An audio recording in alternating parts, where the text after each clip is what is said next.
Okay, so we have our record and we want to schedule an inspection. We'll just pretend that this is at a place where it's actually ready for inspections. I didn't push it any farther along in the system, so I didn't want to mess anything up. But we'll just pretend that, hey, this is ready for an inspection. I'm going to call my first inspection. Now, I want to talk about this link here because this is confusing. If you click schedule an inspection, so we'll click that and then we'll click.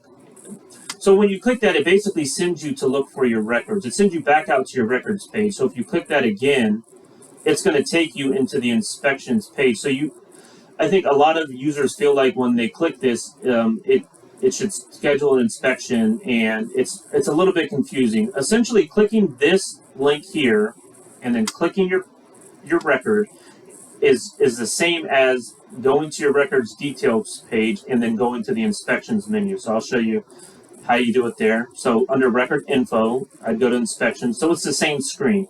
To schedule an inspection, you actually click this blue link here, schedule or request an inspection. Again, below that you have upcoming inspections, and then below that you have completed inspections. So I'm going to click this, and I have 46 inspection types. Now, I think it's important to note it says show optional inspections. This isn't always the case. Optional doesn't mean what you would typically believe, that that something's not required, because that's not true. All that required means is you have to get it done before you can be issued a permit. But just because, let's say, setbacks are optional, but I'm a contractor and I know I have to get my setbacks done. So again, just be careful that just because it says optional, it's not really optional. It might not be always required in every case, but just because it says optional does not mean that you don't have to do it. So I'm going to just pick setbacks. That's the first one. I'm not going to go through all the pages. You can see, when you're in the system, which ones are available. So I'm going to click that. I'm going to go to the next page. And the first thing it's going to ask is, who is the contact? And the reason it skips straight to the contact and then it asks you what day you want it is Douglas County has their inspections set up on a pending basis. So when you schedule an inspection, it has a status of pending. Douglas County decides when they're able to get them done, based on a lot of different criteria. If they have other inspections in the area, based on how many people they have that are able to do that. So I'll show you exactly what I'm talking about. So it says verify the location and contact. So yep, that's the right location, and my contact's myself. There's other people that you can add, like here's a contractor, and then I added another contact, but I did not put a phone number.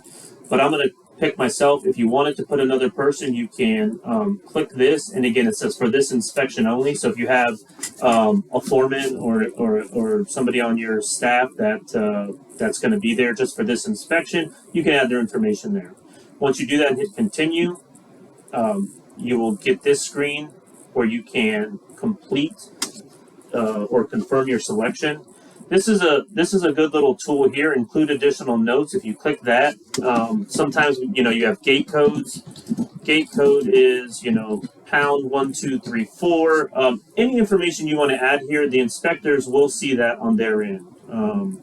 If you want, sometimes I guess you could say there's certain days you want, times you want, and again, they'll, I'm sure, try to help you with your request. But again, this is going to be pending until it is scheduled by somebody at Douglas County. So I'm going to hit finish, and now you can see now upcoming.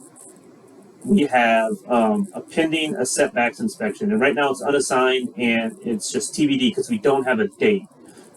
Actions right now, you can just cancel it. So if you realize, hey, you made a mistake and you want to cancel it, you can just click this and click cancel. If you called it in too early or called in the wrong one, you can do that here. If I go on the back end, so I'm going to just go into the one that I'm working on in the back end, I will take this inspection and I will actually schedule it. And then I'll show you what it looks like once it's actually scheduled. So let's go real quick. We're going to schedule this and go ahead and schedule that. So I'm going to go back to my home screen, and then I'm going to go back to my records, because you really have to refresh this because otherwise the information won't update. And then if I go to my inspections again, I can see now it is scheduled for 11/2. It's obviously today, so that won't happen. But you also get emails out of the system to tell you when certain things have happened. But this is how it's done.